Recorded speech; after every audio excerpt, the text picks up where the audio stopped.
Wema nani kuphi isishell something bamba inkunzi. Hey! Awema! Angisoze ngamkhohlwa la mfana ngoba wangigowishisa ngivele ngigowisa.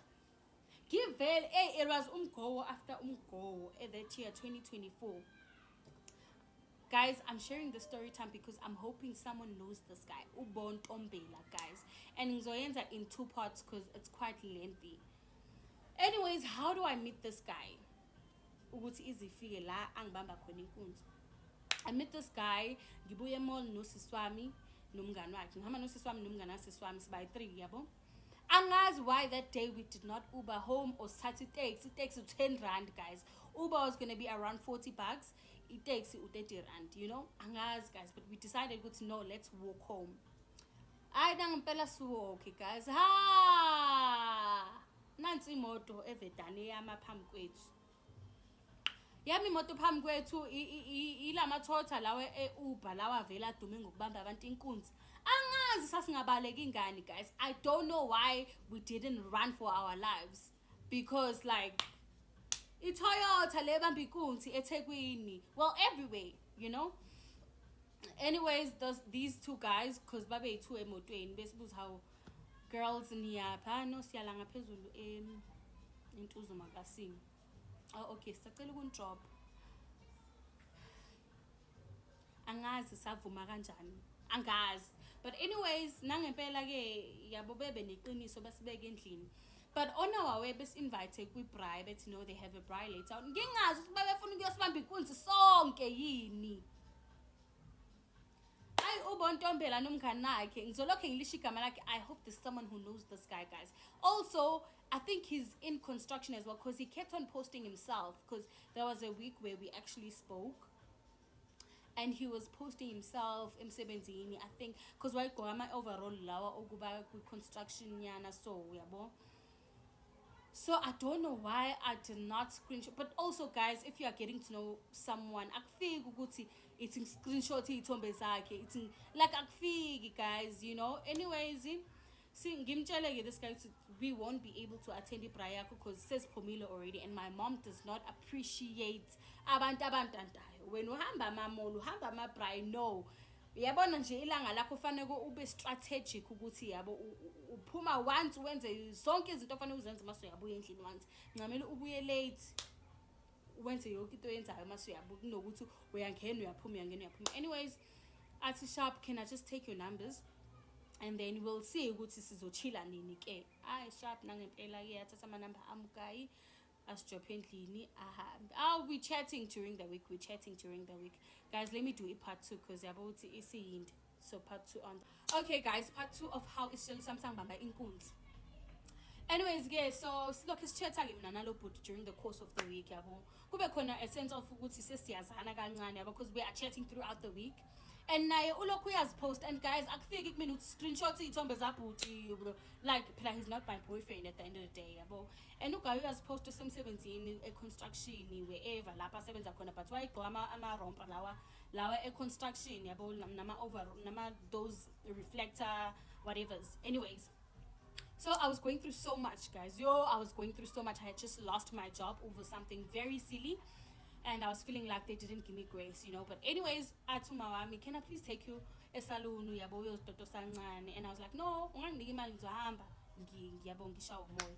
Nangempela mama akathandi ukuthi ngilokho ngihamba ngedwa. She likes driving me around, yabo. Imina ke ngize ngithi no, let me just go. Ukube ngalalela umzali. Anyways, ngihambe nge town and I post about it and abona uguy ukuthi okay, use town usis. Uguy ngitexte, can I please fetch you? I'm like, yeah, sure. Plus, I'm just gonna pass Espe. Give ama buffalo wings akona because I love them so much. I took okay, I'm gonna join you. Nangempela guys, mina ngifike Espe order ngize ngidle ngiqede ugaya akafika. Give me text, you know what? I'm just gonna go home now because I've been waiting for you. How all of a sudden, no, I'm outside. You know, guys, I was just ignoring all these well, it was only one red flag, you know. How all of a sudden I'm outside.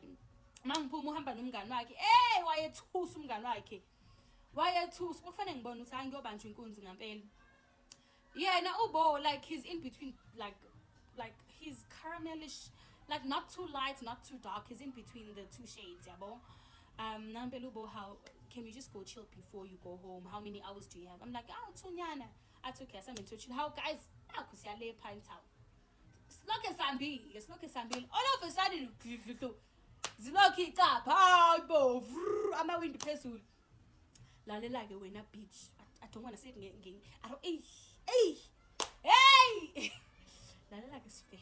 Asifuna ukukhuluma kakhulu into ozoyenza manje ukuthi uzosinika ifoni yakho usinike ipassword yefoni yakho usinike ipassword ye banking app yakho. I was like, what on earth is happening? Ngimbuka guy lo ayengishela ngithi awubo kwenzakalani athi ungangibuki ngisifebe. Guys, angikaze ngabizwa ngesifebe so much in my life. Ngento engazi ukuthi ngenzeni.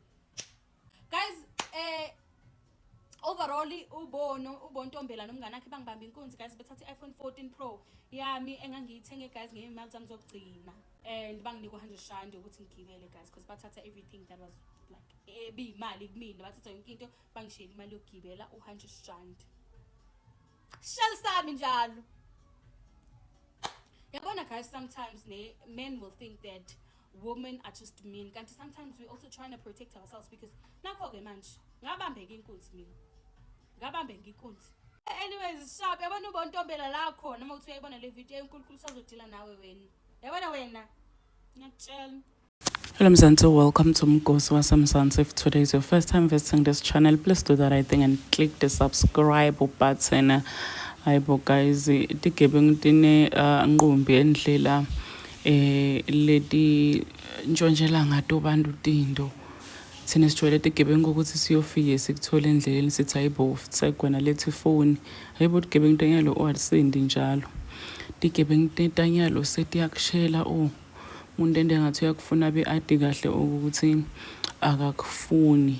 Abe adi kahle nje umuntu ukuthi uteleni kuwe lekhani wena sewuthi uba semathandweni umuntu agadle akuthathele ko ngumbone that day ukuthi hayibo wajika umuntu namhla waze wangibita ngale F word umuntu umbone ukuthi hayibo untshintshile phela kusaswele umuntu bekenda ngazuthi yangithanza lona. Hayibo bantu bakhohlakele inkosi yami la ngaphandle. Imagine ntwana bantu bamthathele indoda yakhe ifoni yakhe bamshiya kanjalo bamshiya ngaleso sikhathi na utitshela ukuthi uphephile uhamba nabhudi lo mfonako akuqabanga ukuthi utomgila mfana. But it's a good thing ukuthi they didn't do anything to her bakamgriphi bakambulali phefemlo wakho sahlangane nenyama ngiloko nje lokubalekile. Do comment your thoughts when down on the comment section. Don't forget to hit the notification bell. I'll see you on the next one. I'm signing out, so goodbye.